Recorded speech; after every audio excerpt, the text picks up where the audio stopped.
But there are times when we are facing disappointment or grief or sorrow, when we need space to feel sadness or loss or anger. There are times when instead of saying something like, "It will be okay," or quoting one of the scriptures I just mentioned, when we are willing to sit with someone in their pain or discomfort, to acknowledge their broken heart, to affirm the hurt, and just be present with one another in the space of silence and sorrow.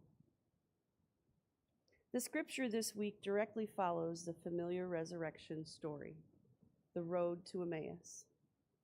Very briefly, the disciples are walking on the road, sharing their disappointment about Jesus' death, and he sidles up beside them and into their conversation, although they don't recognize him as Jesus. They are so taken with him, however, that they invite him to dinner. And it is through the breaking of bread that their eyes are opened and they realize the resurrected Christ is in their midst.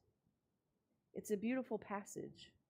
It allows us to witness both the heartbreak of the disciples and the joy they describe as our hearts burning as Jesus was speaking. However, before the disciples realized they were talking to Jesus, they were in real pain.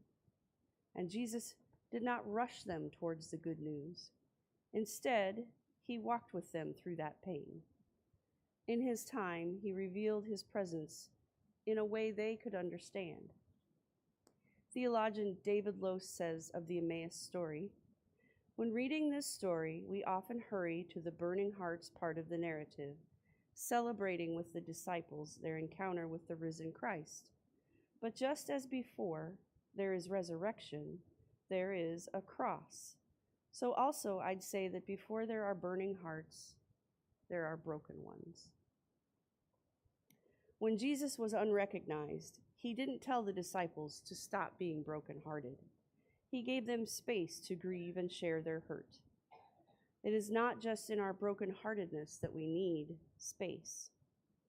Jesus, when he appeared to the disciples in that room, when they were still talking about the road to Emmaus, gave them space again. He shows up in the middle of the discussion. Who knows how he got there? The text simply says appeared, and instead of saying, "Ta-da," he offered them peace. "Peace be with you," he said. Again, he did not offer them hope or rush into the good news, though in his appearance it was surely present. But Jesus knew that peace was what was needed, because his friends would need time to see and know him in a new, transformed way. They were, according to the text, terrified, joyful, disbelieving, all in one. I can't imagine all of the emotions that must have been going through them, but I do know that as happy as they must have been to see their friend again, this was not the same Jesus that they had known before. They would need space to adjust and peace to sort through the unknown. What unknown? I wonder if you have had such an experience when someone you have loved so deeply and understood in one way goes through a transformation. And while it may not have been as dramatic as Jesus rising from the dead, there is a stark enough change where you almost don't recognize them, to almost want proof that they are who they say they are. Who are you, and what have you done with so-and-so? And I'm not really talking about a negative change. I'm talking about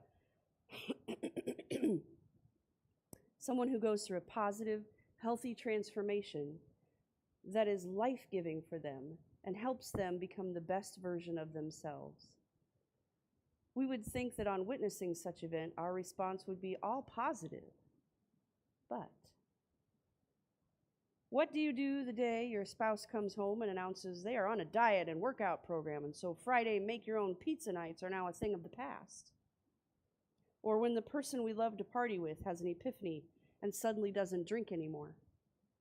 Or when your best friend gets called to some kind of ministry and you have no idea what's happened to them?